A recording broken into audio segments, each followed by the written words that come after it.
Ассаламу алейкум, қадырман, қасиетті қырғызстандықтар. Бүтін Қырғызстан саяси партиясының тегерегінде түзілген қырдаал бойынша аябағандай көп адамдар қызығып, телефон чалып, эмне болуп атасыңар, қандай маалыматтар бар, бізге маалымат жеткирип коюңуздар, биринчи ооздон уксак жакшы болот деген сунуштар миңдеп, 10 миңдеп көбөйүп кеткенине байланыштуу мен сиздерге жооп берүүнү туура көрдүм. Бүгүн гана азыр 1 саат башта белгилүү болду. Бүтүн Кыргызстан саясий партиясынын Бишкек шаардык сотуна берген доо арызы эртең саат 16:30-да, түштөн кийин 4:30-да каралмай болуптур. Судьясы да белгилениптир.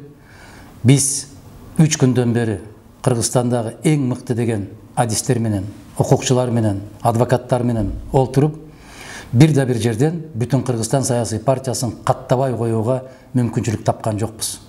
Конституция боюнча да, конституциялык мыйзам болгон шайлоо кодексинде дагы эч кандай бир сөз жок. Бүтүн Кыргызстан партиясын каттабай коюуга эч кандай себеп жок. Муну мен сиздерге ишенимдүү түрдө жарыя кылам. Бүтүн Кыргызстан саясий партиясынын тегерегиндеги түзүлгөн кырдаалдын бардыгын чыңалууга Борбордук шайлоо комиссиясы гана күнөөлүү. Мен кече көрдүм, белгилүү инсан Рахман Разыковду милициялар чакырып, Ош шаарынан барып, эмнеге мындай топтолуп атасыңар, эмне тополоң кылып атасыңар деген суроого, ким бул тополоңдун демилгечиси деген суроосуна берген жооп абдан жакты. Себепчиси Борбордук шайлоо комиссиясы. Биздин 100 миң деген, мүмкүн миллиондогон кыргыз жарандарынын укугунан ажыратып, шайлоого болгон укугунан ажыратып, Бүтүн Кыргызстан саясий партиясын каттабай коюунун натыйжасында мына ушундай жерлерде тополоңдор болуп атат. Дагы бир жолу кайрылам. Урматтуу кыргызстандыктар, өз укугубуз үчүн, өз келечегибиз үчүн, өз тагдырыбыз үчүн өзүбүз күрөшүшүбүз керек. Мен муну кече айтып баштаган жокмун, бүгүн айткан жокмун. 2000-жылы шайлоого бараткандагы негизги ураным өз тагдыры үчүн күрөшкөн эл гана бактылуу болот. Мына ошол тагдырыбыз үчүн күрөшө турган мезгил. Мага көпчүлүк айтып келишти. Ушундай башаламандыкты качан токтотсок болот деп. Ал үчүн бир күн бар дедим. Ал шайлоо күнү. Шайлоо күнү эл өзүнүн билдирүүсүн, өзүнүн каалоосун, өзүнүн чечимин кабыл алуу керек. Мына ошол мүмкүнчүлүктөн дагы элди ажыратып койгондон кийин элдин укугу бар. Себеп Кыргыз конституциясы боюнча бийликтин бирден бир туткасы жана булагы бул эл. Эл кандай чечсе, дал ошондой болуу керек. Биз элдин чечимине баш ийишибиз керек. Мен терең ыраазычылык билдирем. Кыргызстандын ар бир аймактарында болуп аткан, Бүтүн Кыргызстанга болуп аткан колдооңуздар үчүн терең ыраазычылык. Мен өздөрү каттоодон өтүп, бирок Бүтүн Кыргызстанга моралдык, маалыматтык жактан колдоо көрсөтүп аткан социал-демократтарга,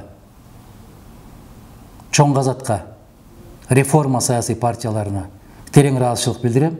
Себеп алар бизди колдоо жөнүндөгү максаттарын жаап жашырбай, массалык маалымат каражаттарында жарыялап атат. Биздин күчүбүз ынтымактыкта, биздин күчүбүз биримдикте.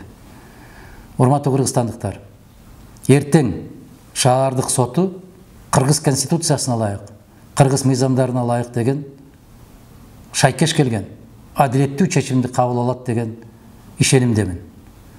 Эгерде элдин талабы дале болсо, калып кетип, Ак үй тарабынан барган бир телефон коңгуроосу Кыргыз Республикасындагы бардык мыйзамдарды, анын ичинде 100 миң деген адамдардын үнүн да, укугун дагы, үмүтүн дагы өчүрүп коебуз деген болсо, терең жаңылышат.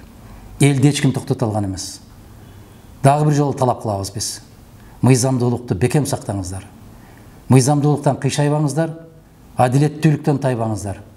Шаардык соттон кийин, эгер туура эмес чечим кабыл алса, биз жогорку сотко барабыз. Мындайча айтканда, биздин жалгыз Бүтүн Кыргызстандын укугун эмес, бүтүндөй Кыргызстандын шайлоочуларынын укуктарын соңку демибиз калганча коргоого бекем бел байладык. Биз бул жолубуздан кайтпайбыз. Бизди адилетсиздик менен же башка коркутуу үрктүүлөр менен андай жол менен токтото албайсыздар. Бүгүн эле Бүтүн Кыргызстандын алдыңкы катарында турган жигиттерибизди, азаматтарыбызды кечинде келип үйлөрүнөн чакырып кетип, укук коргоочулар деген сыяктуу болуп, салыкчылар деген сыяктуу болуп, ар кандай коркутуу үрктүүлөргө басым жасап, аларды бүтүн Кыргызстандын тизмесинен чыгууга мажбурлап атасыздар. Өзүңүздөрдүн абийириңиздерде болсун. Дагы бир жолу айтам. Жеке Мадумаров андай коркутуу үркүтүүлөрдү башынан көп өткөргөн. Терең жаңылышасыздар. Ошол коркутуу үркүтүп жүргөн азаматтардын эч кимисин бүгүн көчөдөн көрө албайсыз. А көпчүлүгү темир тордун аркасында жатышат. Ар бирибиз жасаган ишибизге жараша жооп берер күндөрүбүз келет. Ошого чейин касиеттүү Кыргызстандын эли аман бололу. Дайыма чогуу бололу. Биз биргебиз жана жеңебиз. Жеңиш биз тарапта болот. Иншалла. Кийинки маалыматтан жолугушканча аман болуңуздар.